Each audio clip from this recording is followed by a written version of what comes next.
Hi guys, welcome to my channel.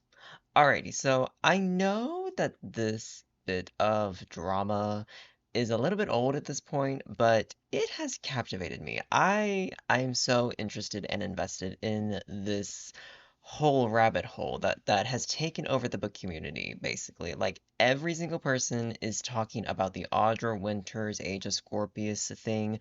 Like everyone from like readers, writers, editors, agents I've seen even on TikTok, on YouTube, on Twitter, on Threads, on every single place where there is a book community. Everybody has been talking about this. Anyway, I have some thoughts about this. And yeah, let's just say that I have some thoughts about this. So we're going to talk about this Audra Winter's Age of Scorpius mess, and then I'm going to give you my thoughts about it. So first, let's do a little bit of a recap of just like everything that has happened. Not going to spend too much time on it because, girl, I'm assuming if you're watching my channel, you've already seen like 500 videos on this. So like, I'm not going to spend forever recapping the drama.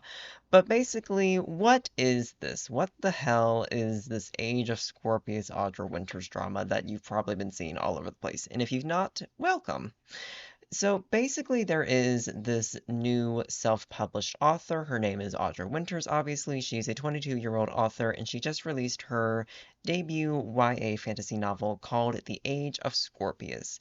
She has been hyping up this book on TikTok for a long time now. I don't exactly know how long. I'm assuming for like at least a year or two. I don't exactly know. But she's been hyping up this book for a long time. She amassed over 100,000 followers. I think it's close to like 150,000 followers she has on TikTok. And she got a lot of people invested in this book and really excited for this book. And to the point where she got like thousands, like 6,000 plus copies in pre-orders of just like people, pre-ordering and wanting to buy the book, which 6,000 plus copies for anyone is pretty darn good, especially for a debut and especially for an indie author. Like that's really freaking good, y'all. But anyway, so the book came out and immediately everyone who read it was like, "Oh my God, this sucks. This is horrible on every single level. There's nothing redeeming here." Like, oh my God. It got to a point where people felt like she was pulling like a fast one on them. It got to a point where people were like, oh my God, is she for real right now? Is she scamming us? Like, I kind of want my money back. Should I file a complaint with my credit card company? Something like that. I personally don't think she's a scammer. I think she just is someone who doesn't really work on her craft, in all honesty. I don't think she's taking the time to work on her craft, and we will get into that later. But that's basically the gist of it. Now, the book itself, I'm looking at it on Goodreads right now in front of me. It's currently got a 2.1 rating out of 5 on Goodreads, which is something. I've never seen a book get rated that low on Goodreads. Truly, I've never seen that before. And I'll be honest, this is an improvement because when I first looked it up on Goodreads like about a week ago when I wanted to make this video, it was at like a 1.7 stars, which is unheard of. Unheard of. Even like the worst books on Goodreads, I've seen be like at least like 2.5. 2.5 to 2.3. So like even lower than that, insanity. But basically the book is this like YA fantasy set in this magical world where like people's zodiac sign determines like their social class and their type of magic that they inherit, and it centers on this girl who like finds some like ancient magical scrolls about like some weapon that her government is making, and she like races off to like presumably destroy the weapon or find out about its existence or something. It's a little bit vague in the concept. I don't really know why people were so hyped up for this on TikTok. It sounds very vague to me, but oh well. That's kind of what it is about. Now, I have to say, just a side note, on the Goodreads page, on the description, the first thing on the description it is, quote, "The Age of Scorpius and its premise became a TikTok sensation in 2021 with over 3.5 million likes and 8 million views." I'm gonna be so honest, y'all. Whenever I see a book being advertised by like, oh, this has been blown up on TikTok. Everybody's been talking about this on TikTok. This is a TikTok sensation. Whenever I see that literally posted first in a description of a book, I'm already like, okay, this is gonna be trash. This is gonna be trash because why are you immediately telling me how popular it is on TikTok instead of telling me like what the book is actually about? Like why are you starting off the description like that? I'm sorry. I'm sorry. It's just a side note. I've seen so many books do this. And it's just like, ooh, I avoid those like the plague. Truly, truly, truly. But anyway, you're probably thinking like, okay, so what? Like, so what? People release bad books all the time. Indie authors release bad books all the time. Debut authors release bad books all the time. Who cares? Why is this so important? Why has this been blowing up recently? It's because of two things, honestly. Well, it's because of three things, honestly. It's A, because of like how much she hyped it up on TikTok and how much people got invested and, how bad it is just based on that. Like people were so invested in it, people were so interested in it, people were so hyped for it, and then it came out and people were like, "Oh my God, this is so bad." Like she feels like a scammer for how bad this book is. That's one reason why this is blown up. Two other reasons, which are more important in all honesty, for why this is blown up. She's been writing this for 10 years. Yes, she has been writing this book for 10 years. And if you do the math, 22 minus 10, she's been writing this since she was 12. Okay, we'll get to that. We'll circle back to that in a second. And the other reason that this is a major blow up is she formed a whole company around this. She didn't just throw it on Amazon like most self-published authors do, or just like, something of the sort, or just like make a website for herself. No, she made a whole company around this thing. She made a whole company with like 20 employees or so. And it's just, yeah, when you create something that like is that big or that ambitious, and then the first product that comes out of the company or the first thing that comes out of the IP in question is so freaking terrible that people legitimately are screaming from the rooftops that they want their money back. Yeah, it's gonna cause a little bit of a drama. It's gonna cause a little bit of a stir. Anyway, so let's just go through things and give my thoughts on all of this. Now, the book was released in July, and since then there have been some updates. A, she took the book down from all purchasing platforms. You can't buy it off of Barnes& and Noble, Amazon, her website, nowhere. It's completely gone. She posted on TikTok that she plans to re-edit the book again, just like rewrite it, re-edit it entirely, and relaunch it, re-debut it in December. Ambitious, ambitious. Ambitious in itself, but that's not all. That's not all.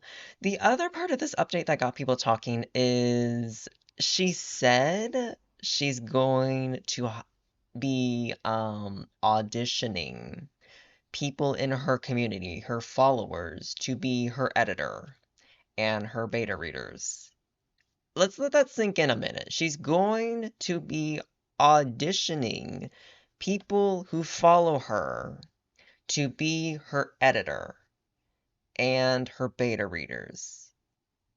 Do we see the problem? Do we see the problem? Do we see the problem? I'm sorry, but do we see the problem? And just some other like miscellaneous facts that I got in my notes here that I wanted to include. One, she says that this world that she again created when she was 12 is like her escapist place for whenever she gets like sad or goes through like depressive episodes or something, just like hard times in general. Like, yeah, this is like her escapist fantasy, like where she goes in her mind to cheer her up whenever she's having bad days and stuff. Two, she initially planned to traditionally publish this, but nobody really knows what happened there other than she got dropped by her agent. She kind of talks about it at times, but it sounds like she kind of like changes her story about what happened. Like in one breath, she'll say like, "Oh, the agent dropped everybody who was like writing like fantasy sci-fi stuff because the agency just went in a different direction." And another breath, it's like, "Oh, I got dropped because like whatever, like the agent just didn't want me anymore." So no one really knows exactly why she got dropped by her agent, but she got dropped by her agent, and then after that, she decided to go down the self-publishing route. She was done with trying to get this traditionally published, which red flag, red flag, red flag. Um, She apparently had like between one and three editors. I don't know. Numbers are kind of varied. Some people say it's one editor, some people say she had multiple editors, but basically, no matter how many editors she had on this, basically everybody is in agreement that like, yeah, she says that she kind of like disregarded what her editors were telling her, and because like she thought that she knew better than them. Red flag, red flag, red flag. She posted a couple TikToks where she talks about how this has basically become her entire life. Like she revolves her entire life around this book, this world, this series, this IP that she wants to make. I saw a TikTok from her where she posted her day in life and she basically like from the moment she wakes up till the moment she goes to bed, she's always doing something in accordance to this world. Like there is not one fucking second of her day, at least from what she shared online, where she is not actively working, doing something, writing, reading, answering emails, on call with illustrators, whatever, in terms of like something to do with the series. And it's like, there's another red flag. There's another red flag. And these last two things I included because like nobody really talks about this, but it caught me the moment that she said it. She says that she wants this to be like a multimedia project, which to me that sounds like wanting it to be more than just a book series. Like a lot of people frame this as like oh, this is the first book in the series. She says that this is the first book in like a multimedia series, which to me sounds like you want it to be more than books. You want it to be like a TV show, a movie, a video game, whatever. And it's like red flag, red flag, red flag. And the other thing that really caught me that I don't really see much people talk about is she in her TikToks when she's talking about like, oh my God, I have all these employees, I have all these employees, I pay all these people, blah blah blah blah. She always talks about how like she has like so many artists, like so many illustrators, digital people, digital illustrators, all this sort of stuff who like work on the art for the book, work on the character art, work on the art for the website, whatever. She's always talking about how many like artists she has and stuff like that, but she never mentions any like, editors, critique partners, beta readers. She never mentions anyone of that sort. And just like, yeah, red flag, red flag, red flag. Hi, yes, editing me here because I actually did end up forgetting something. Alrighty, so apparently in one of Miss Winter's TikToks, she said that the reason for like the poor writing and everything, the poor grammar, the misspelling, the everything, was because she said, not quoting, just paraphrasing, that like all of that is because her character has ADHD. It's told in first person. My main character is neurodivergent. She has ADHD. So, like, her thoughts aren't those of like a neurotypical person. So she goes on like long, lore dumpy rants about the world, and she'll like cut herself off in between thoughts and like do run-ons and everything in her mind and all this sort of stuff, and she'll like switch between one topic and the next in between paragraphs and everything. And it's like, uh, really? Like, really? Really? Really? Now, the first instinct is to be like, obviously, oh, hey, ableism. But like, I don't think that that's what you can call it here because I don't know. I don't think so because like she says that she has ADHD also, and she kind of based the voice of the character around how like her internal monologue is. So I don't know that I would call it ableism in this case. I just think it's very much an excuse to like not level up her writing. I think it's very much just an excuse to be like, everybody's wrong, my manuscript is great, my ability is perfect, all this sort of stuff. Like everybody else is wrong. I'm perfect. I don't need to change. I don't need to learn anything. It's like, girl, come on now. Like it gets to a certain point. You can have your main character have ADHD and have their internal monologue, kind of be like very hyperactive and jumpy, and still have it be properly formatted and like edited properly. Like you can still the both can exist. So it's like, girl, like what did you think you were doing by saying like, oh my God, please excuse the poor writing because my character has ADHD. No, no, honey, no. Especially in this day and age where it is very much very easy. Well, easier than ever. I wouldn't say very easy, but easier than ever than it has been before to find characters like that. Yeah, like you can literally just go find another book where like the main character has ADHD or whatever and read it, and you will see that like yes, the grammar is correct. It's formatted properly. That it's not fucking lore dumpy all over the place, you know? Like so I don't know what she was doing with that trying to like excuse it with all that sort of stuff. Like it was just very very weird. Anyway, I just wanted to come in here and pop in and like say that because I forgot to mention that in the original video when I originally recorded this. So, yeah. Anyway, back to the original video. All right, that's basically the gist, the summary of all this stuff and everything. But let's now talk about my thoughts on this. Here's the thing.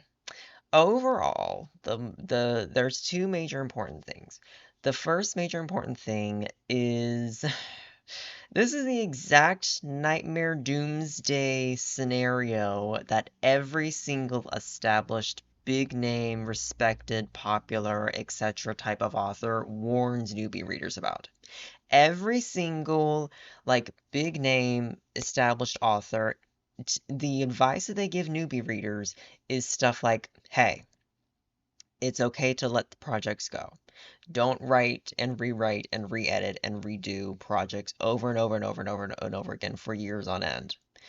And if it's like not working, just let it go. Let it go, put it down, write something new. It's fine. It's fine. Don't spend all of your days on one book. Just move on and do something new, and you'll find more success. Grow your craft that way.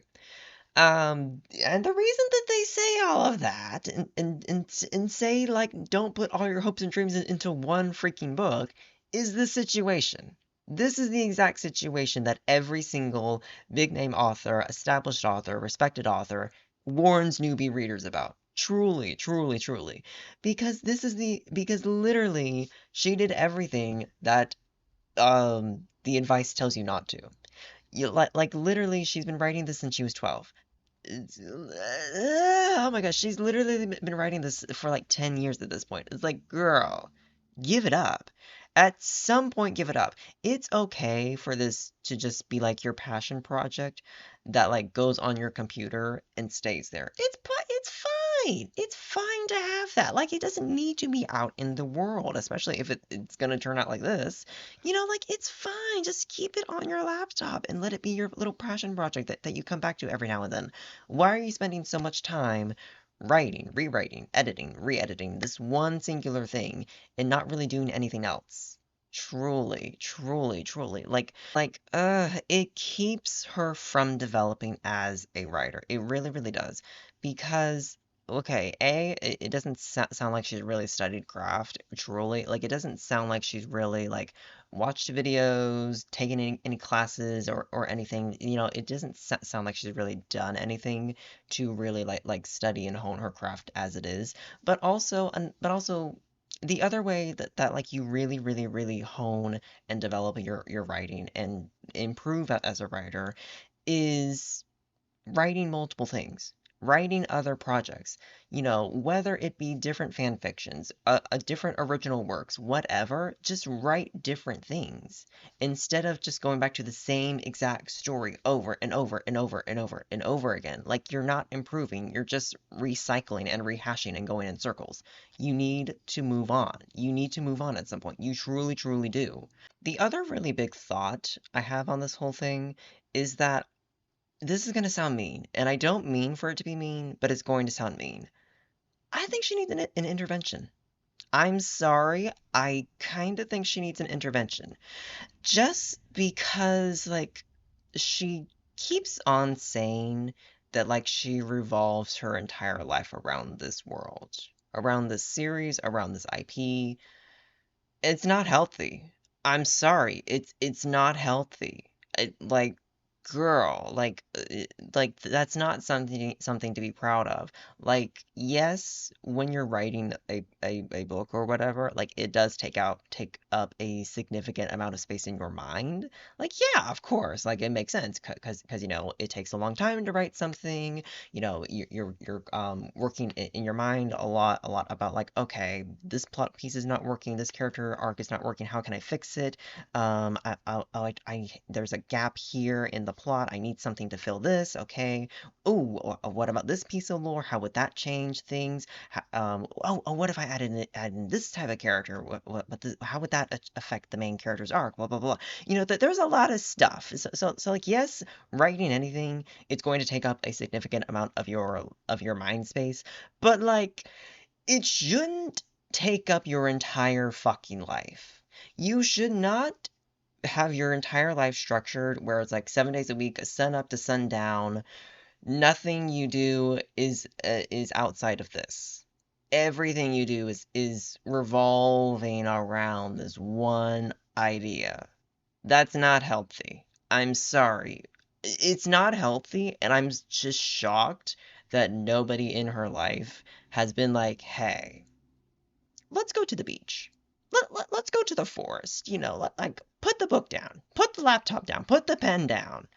Let's go for a walk.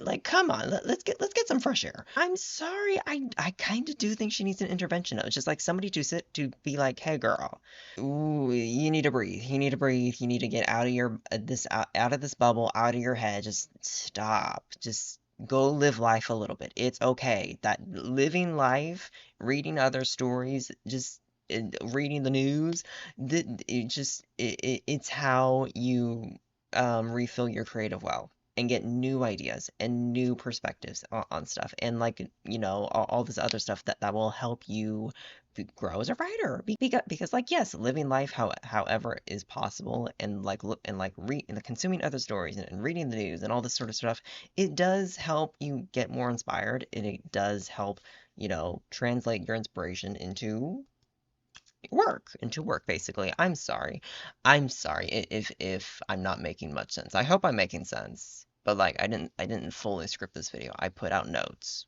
which I've been trying to do that lately. I've been trying to like not fully script out videos, and just kind of like outline the main points of what I want to talk about. So yeah. So just so hopefully my speech patterns come off a little bit more natural than in my previous videos from the last couple years. Because in last couple years of my videos, I was like, it sounds a little stilted, girl.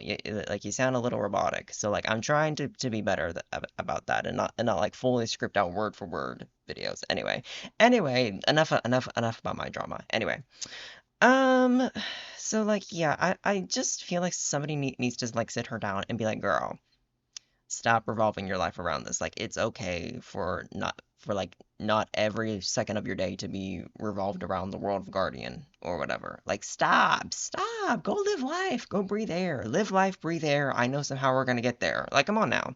Anyway, on to other thoughts. Now, I was watching her videos the other day of just like scrolling through, trying to get a sense of vibe for her and her story and whatever. And I have to say, just on my personal opinion, it really felt like she's much more interested in, how do I say this? Everything else in terms of like building a career as an author, and not really the writing itself. It very much felt that. It very much felt like she was much more interested in like the art and like running a company, because that's what she kept talking about from the TikToks that I've seen. Now, I haven't seen every single one of her TikToks, but like, just from the ones that I saw, she was talking so much about like, ooh, the art, the art, the art, the art. I've got artists. There's all this sort of art. We're going to put in new art and sprayed edges and like all this sort of stuff, and like new character art and blah blah blah blah blah. Art. And it's like, okay, but what about the writing? What about the writing? What about improving the craft? Like, okay, like, it kind of gave the idea, and this is just my opinion, it kind of gave the idea that like she wants to be an artist, but like she can't really draw, so she kind of turned to writing. That's what it felt like. I'm not saying that that's true. And like, girl, I kind of understand. I wish that I could draw too. Like, I probably could if I put in the time and effort into it. But like, I just like writing more. So I put in the time and effort to be a writer because I just like it more. Like drawing for me would be one of those things where like if I lived for a billion years, I would eventually learn how to draw. But like, yeah.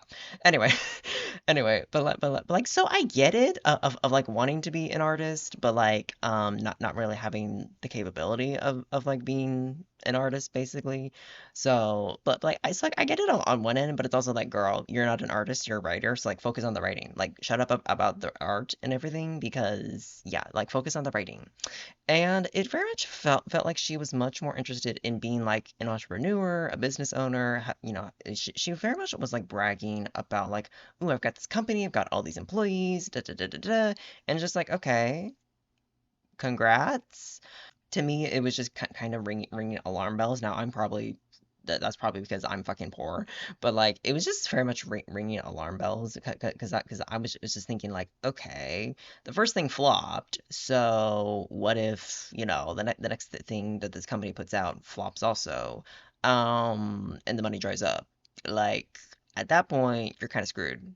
You're kind of screwed at that point. So like I wouldn't be boasting all over TikTok about being an entrepreneur with 20 plus employees until like you got some substantial going on. I'm sorry. Like focus on the art first. Truly, like focus on the art first.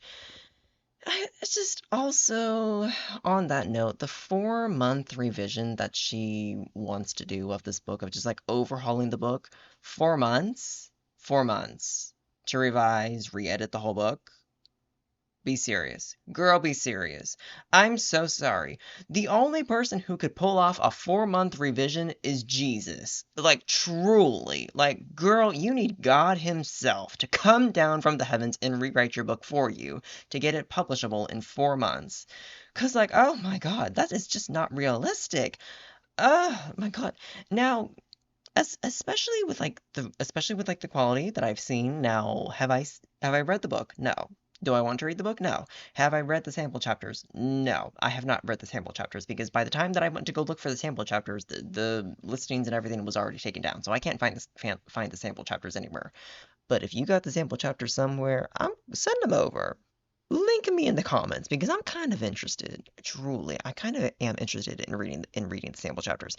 Anyway, but I did manage to find somebody on TikTok who posted the first page of the book, and someone in the comments of that TikTok put it best of like the writing was somehow overly descriptive and not descriptive at all. That was truly the best way to put the first page of The Age of Scorpius that I saw. Because I was just like, what the hell? Like, there's a whole lot of terms, but I don't know what the fuck any of them mean. Okay, like, okay, okay. Anyway, anyways, but just like, based on how people have been reacting to this book and its writing quality, 4 month revision. No.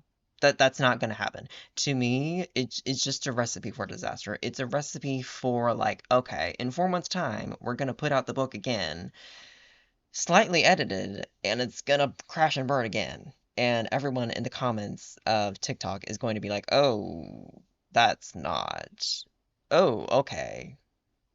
Repeat, rewind and repeat, I guess. Also on that note, I think I said this earlier, but let's reiterate again. Auditioning people from your following to be your editors and your beta readers. Have you lost it? Have that whole thing just screams to me of somebody who doesn't actually want real criticism and just wants somebody to like fluff her up and just like stroke her ego and be like, no, oh my God, like yeah, the new edits are great. Oh my God, don't listen to the haters on TikTok. Oh my God, everything is great here. Like oh my God, because like why would you do that? Why would you do that? There is a reason that every single fucking legitimately published author, whether traditionally published or self-published, does not use like their friends or family to edit their books. Truly, because every single time that like you use editors who are like your friends and family and like beta readers who are like your friends and family. Most of the time your friends and family are going to be like, "Oh my God, it's great. It's great. Oh my God, love it. You did it. Great." And then behind your back they're gonna be like, "Oh my God, that was the worst fucking shit ever."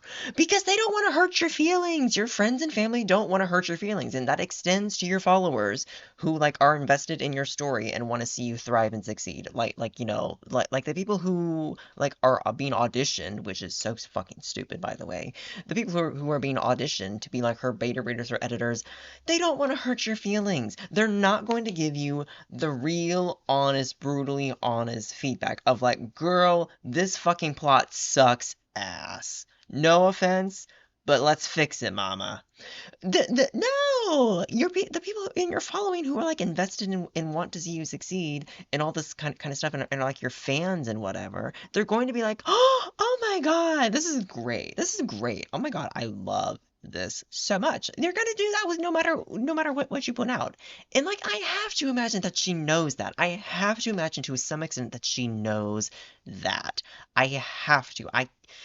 I refuse to believe that she is, after all this, so freaking naive to think like, okay, yeah, my fans can be objective. They can be objective and be real with me and tell me what's good and what's not.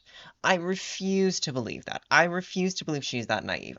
She has to know, at least to some degree. Miss Audra Winters, you have to know to some degree that like your fans and followers are just going to want to fluff you up and just like stroke your ego and stuff. Like you have to know that. Which, I mean, that would honestly track considering like she's had editors in the past who have given her like valid critiques and everything, and she apparently said, "Okay, fuck y'all, I'm gonna do whatever the fuck I want." So it's like, girl, what the hell? What the hell? Oh my God, no, no. Anyway, and also just for like my final thought, I have not seen anyone say this, which is kind of crazy, but like I haven't really seen anybody say this from like the multiple videos and TikToks that I've seen and like YouTube videos and whatever. I haven't really seen anybody say this, but in my opinion, she's in a pickle. She really is in a pickle as it stands, because to me, in my honest opinion, the best thing that she could do right now is just like stop. Stop everything. Put down this project as a whole. Stop. Stop with this world. Stop with this book. Stop with everything. Stop with the dreams and aspirations of this specific series. Go do something else. Just go do something else. Go take a class. Go watch some YouTube videos on writing. Whatever. Go write something else. Please, for the love of God, just go write something else. Anything else, even if it's just like a short story, even if it's just like a McDonald's fan fiction on a napkin, like just go write something else. I don't know. Just go write something else. Get out of your head, get out of this little bubble that is pertaining to the world of Guardian. Just get out of this. Get out of this right now. Put it down. Come back to it later. Later. Come back to it later. Go write something else. That would be honestly the best thing that she could do for her craft and for this book as a whole. But it's like, can she really do that though? Can Miss Audra Winters really do that though? Cause it's like the whole company that she made revolves around this Age of Scorpius World of Guardian thing. So it's like if she were to just like stop everything on this and just like go do something else, what would happen to the company? What would happen to the company at that point? Would she have to like close it down or something? Would she like keep like a skeleton crew or something? Like I don't know. Like and it's bad because if you were to like put a stop on this whole world of guardian thing and just go do something else for the betterment of your craft, if you close down the company at that point, yourself and all of your employees, you're up shit's creek because it's like you're all out of a job at that point. And it's also like, well, in this economy, in this job market, girl, especially for all my younger people, y'all know that like it's pretty fucking hard to get a fucking job out there. Like it really is. Oh my God. And especially in this day and age in the US where it's like the prices keep going up, the poverty is on the rise, and the last few years, but especially in 2025, poverty and homelessness, criminalization has been on the rise as well. Like the fucking government wants to throw the fucking homeless into prison camps, basically. Get them off the street, get them into prison cells, and use them as slave labor. Like, or ship them off to one of the fucking concentration camps that we've got now built, not built in this fucking ass country. Oh my God. Oh my God. That different topic, but like, oh my God, girl. Okay, let's keep it cute. Let's keep it on the book stuff because like if we start talking about the criminalization of homelessness and poverty and wanting to throw people in like prison camps, concentration camps, whatever. Oh, I'm gonna get pissed. I'm gonna get pissed. I'm gonna get pissed because can you tell I'm not patriotic? Can you tell that I am not patriotic, especially in this day and age, especially in the 2020s, but especially in 2025? Can you tell that I am not patriotic? Anyway, like what do you do? How can you possibly choose between like bettering your craft and bettering yourself, or keeping everything afloat and keeping yourself and your employees fed, basically? Like, how do you choose? How do you choose? Oh my God, I would not want to be. I do not envy her. I do not envy being in that sort of position. Like, what the hell do you do in that sort of position? Oh my God. And I'm surprised that more people are not talking about that because that was the first thing that came into my mind when I heard about this. Is like, oh, she really should just stop and go write something else. But like also, if she does that, like what happens to the company and all the people who work for her and herself basically? Like what do they all do for money at that point? Like, oh, that's not. But at the same time, like if she keeps going on this path of trajectory and the art and the books never improve, the quality never improves, then more people are going to be like, okay, I do not want to read more of this. I'm not going to spend my money on this. And then the company's going to close down anyway. It's like, oh, so like, what do you do? Do you take the risk now, or you just try and wait it out as much as possible until this thing dries up? Like, what do you do? Oh my God, I do not envy her. I do not envy being in that sort of pickle. Like that. That sounds like a scary situation to be in. Oh my God. I think that's everything. I think that is everything. That I think that is all my thoughts on this situation. Like I said, this situation has just like captivated me. The situation is so interesting, and I am just like, I feel bad for her. I feel bad for all the people who are dependent on her and the success of this series. Like, I do genuinely feel bad for them because it's like, girl, this sounds like a scary situation because like nobody is interested in anything here, but it's also like you gotta get people interested because this is how you're making your fucking money. This is how you're paying rent. It's like, oh my God, legitimately do feel bad for people, but also I feel like somebody needs to like come in and be like, girl, let me hold your hand when I say this. Stop. Just stop. Go take a break. Take a break. Take a break. Take a break. Because it is not healthy living in this escapist world that you created when you were 12, 24/7. Like it's really not. Come back into the real world. I don't it's just a bad situation all around. But anyway, I think that is all of my thoughts on the situation. When the new edition comes out and people start talking about the situation again, I might make a follow-up just because, like, I'm kind of interested in seeing how that goes. I really, really am. I really, really am. It was also kind of interesting to seeing the comments on her video talking about the updated version because she said in the updated version that like, okay, girl, we're gonna update the book. We're going to input all of your suggestions, all of your reader suggestions, which red flag, obviously, red flag. But like we're gonna input all of your suggestions and we're gonna raise the price because we're gonna put in more art, more art, more art, which again, going back to my theory of she's more interested in the art than the actual story. But we're gonna put in more art and we're gonna raise the price. And a lot of people in the comments were like, girl, that's not what we asked for. That's not what we asked for. We just want a good fucking book. We don't fucking care about more art. Like, just give us a better book. Truly, give us a new book that is better than this. Like, learn and grow from this. I don't know. It was just kind of interesting to seeing her followers even be like that. So it's like, I don't know. Maybe you should listen to those people. I don't know. Just saying. But anyway, that is it from me. That is all my thoughts on this situation. So if you enjoyed this video, please give it a like, subscribe, and comment your thoughts on my thoughts or the situation as in general. Comment your thoughts on anything down below and go watch some other videos by me and maybe stick around a little bit longer. I don't know. Anyway, I will talk to you guys next time. Bye.